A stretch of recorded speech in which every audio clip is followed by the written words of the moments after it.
Support for this podcast comes from the Central Valley Journalism Collaborative, connecting communities with the resources, infrastructure, and networks to ensure a vibrant local free press. From KVPR in Fresno, this is Central Valley Daily. It's Tuesday, December 16th. I'm Elizabeth Arkalian. City officials in Fresno are hoping to see economic growth following renovations projects at Fresno Yosemite International Airport. We estimate somewhere about $105 million in economic impact just from the terminal expansion alone. But that wasn't always a sure thing, thanks to financial threats from the federal government. We'll have that story coming up, but first, these headlines. Federal authorities say they've arrested 4 members of a group suspected of planning a New Year's Eve bombing in Southern California. They were arrested in a desert area east of Los Angeles late last week. According to a federal criminal complaint, the suspects were preparing to test improvised explosive devices for planned bombings. Officials did not describe a motive, but they said they are members of an offshoot of a pro-Palestinian group dubbed the Turtle Island Liberation Front. The brother of a Bakersfield rabbi is among those who were killed over the weekend in a mass shooting in Sydney, Australia. Chabad of Bakersfield confirmed on social media that Rabbi Eli Schlanger was among the dead. He's the brother of the Chabad's co-director, Shmuley Schlanger.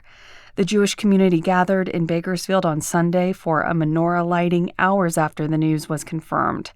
Authorities say 15 people were killed and at least 27 were injured in the shooting. California's statewide minimum wage is increasing starting January 1st to $16.90 per hour. Cap Radio's Laura Fitzgerald has more on what this could mean for workers and for businesses. Next year's increase is an extra 40 cents an hour. The current wage is $16.50. Lorena Gonzalez, president of the California Federation of Labor Unions, says workers in more rural areas like the Central Valley and Inland Empire stand to benefit the most. It's a great thing, too, because they're benefiting at a time when we know prices are continuing to go up, inflation continues to rise, and workers are really struggling to make ends meet. But she points out 40 hours a week at the new minimum wage is still only $35,000 a year. She says it's still not enough. While workers could get a pay bump, business advocates say the extra cost will hit owners hard. Jacques Condi, CEO of the California Restaurant Association, says restaurants have already seen huge price spikes for goods this year, and some are starting to see a decline in customers. Right, so you've got wages that are going up, you've got your costs are going up, you have consumer traffic significantly down over the last 12 months in an industry where the profit margin is about 2.5%. That's a challenge. The increase won't impact workers in cities that have already adopted higher minimum wages. Fast food workers and some healthcare providers also get paid more due to state legislation. In Sacramento, I'm Laura Fitzgerald. UC Berkeley has launched a data initiative meant to address lacking research on female athletes in sports medicine. Although women's sports have received more attention in recent years, most athletic data focuses on male athletes. Angelina Soldados is the deputy director of the Institute for Security and Governance at UC Berkeley. Historically, research has been focused on men, with more than 70% of studies examining male athletes only and 6 to 9% focusing on female athletes. Soldado says this gap in data makes it more difficult to address differences between female and male athletes, like differing needs when addressing injuries and recovering. She says this first year of the initiative will focus on mining existing data provided by UC athletes, which will then be the basis of tools that can help female athletes better understand their injury risks and health outcomes. A 3-judge panel is considering the legality of California's congressional redistricting maps recently approved by voters. The U.S. Justice Department is accusing California of racial gerrymandering favoring Hispanic voters. They're asking the federal court to not allow the use of the new maps. Democrats say they're confident that the lawsuit will fail. The Porterville City Council's moving ahead on rebuilding its library. The city lost its public library in a fire in 2020 that killed 2 firefighters. Residents have recently petitioned the city to allocate more general funds to meet funding gaps. The city estimates the project will cost $22 million. City council members will present the cost and a potential design at their meeting tonight. As we get ready to send 2025 into the history books, let's resolve to make 2026 a year filled with trusted information, imagination, and inspiration. It's what KVPR brings the Central Valley every day, and our resolve to serve you has never been stronger. KVPR may have been defunded, but we are not defeated. Help keep local public radio alive in this new era with your year-end donation today. Give now at kvpr.org. And now to our main story. Fresno Yosemite International Airport may be considered small, but more than 2 million travelers passed through it last year. And the city of Fresno is moving to expand the airport and accommodate a growing customer base for a growing region. In 2023, the airport broke ground on a new terminal, and that terminal is set to open just in time for holiday travel. But as KVPR's Samantha Rangel reports, this expansion ran into some turbulence earlier this year when federal funding was jeopardized. Josh Newland just landed in Fresno. He's here from Colorado for his cousin's wedding. It's his first time flying here, and the first thing that caught his attention was the native wildlife. There's trees inside, and a rhino. He's talking, of course, about the artificial giant sequoia trees that greet visitors at the entrance, and a zoo display he passed in a hallway. I'm loving that we're learning a lot about the native land here. I didn't expect that from a little regional airport. I think that's got to be my favorite part so far. Michaela Shively flies out once a month to visit her dad in Salt Lake City. She loves how small the airport is. All the little trees and all the designs, the windows, just everything that makes everything feel so compact. It feels homey, warm. Recently, Fresno Yosemite was also ranked as one of the nation's 10 best small airports. But this little regional airport is growing.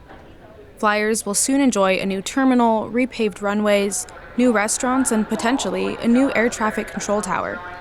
Vicki Calderon is the airport's public relations officer. The region is growing, air service is growing. We're seeing more passengers travel through the Fresno airport. So these projects are important and will provide the capacity to be able to accommodate all of this growth that we're seeing. She says it's all part of a plan for wider economic growth and tourism.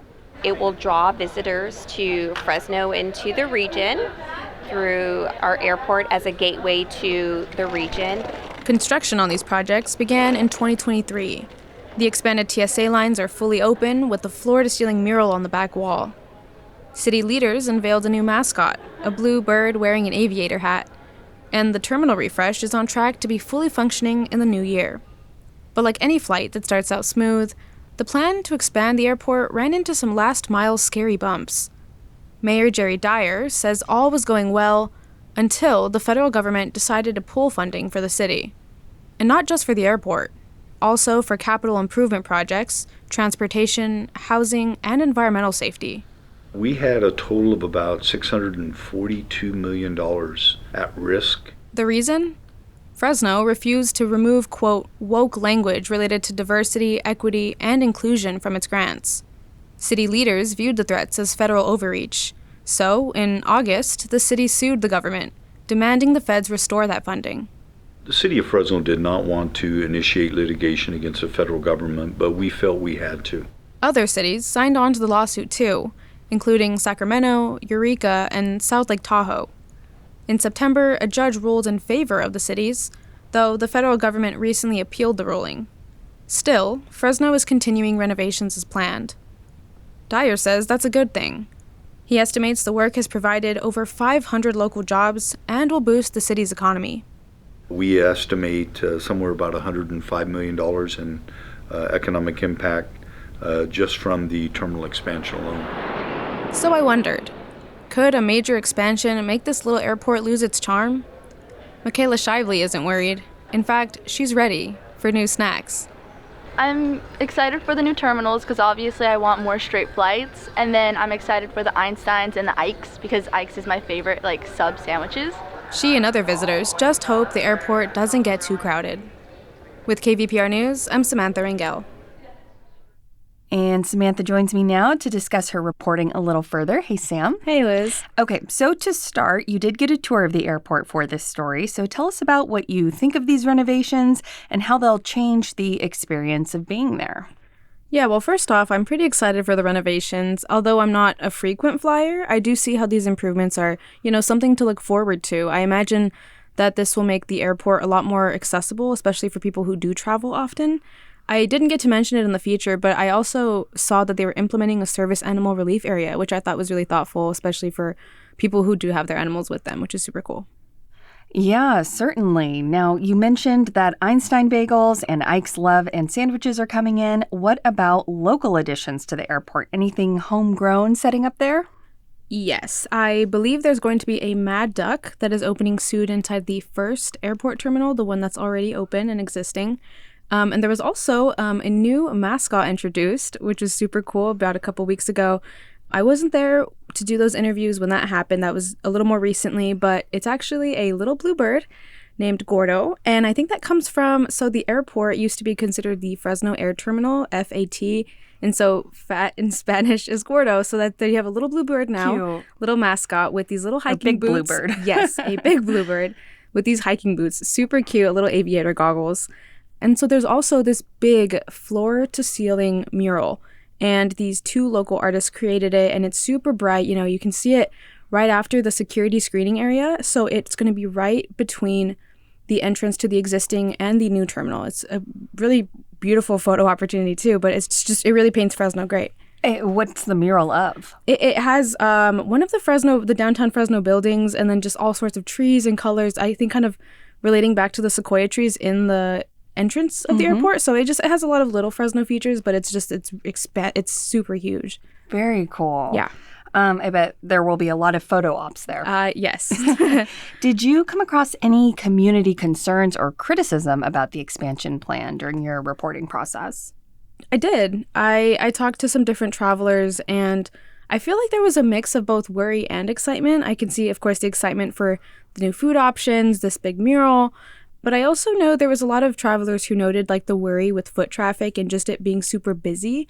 A lot of them that were frequent travelers were telling me they were super excited and just loved the intimacy of the airport being so homey. But then I was giving them kind of a rundown of these projects, and they were worried that it's just going to have so many people and it won't be able to accommodate just these growing numbers. Yeah. Now, you spoke to Mayor Jerry Dyer and discussed the lawsuit over federal funding. So what did you learn about how serious that threat was earlier this year? Yeah, well, I'm no expert, but it certainly did sound super serious. I mean, $642 million that were threatened, I think, put a lot of projects on the edge.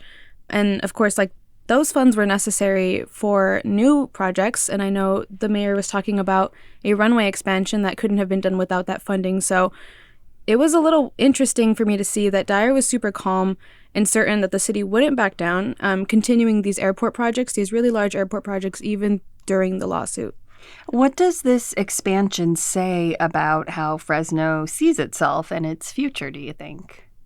Fresno sees itself as being a regional powerhouse, I feel. So all of these airport expansion projects, along with other ones in the city, are really just kind of helping to build that.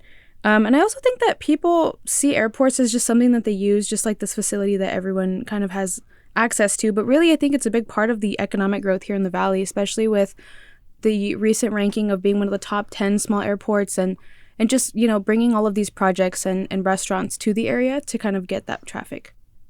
KVPR reporter Samantha Rangel, thank you so much for joining me. Thanks, Liz. Okay, and that is today's show. Today's episode was produced by Samantha Rangel, Carrie Klein, Jonathan Linden, and KVPR, with support from the Central Valley Journalism Collaborative. I'm Elizabeth Arkalian. Find the latest local news anytime at kvpr.org.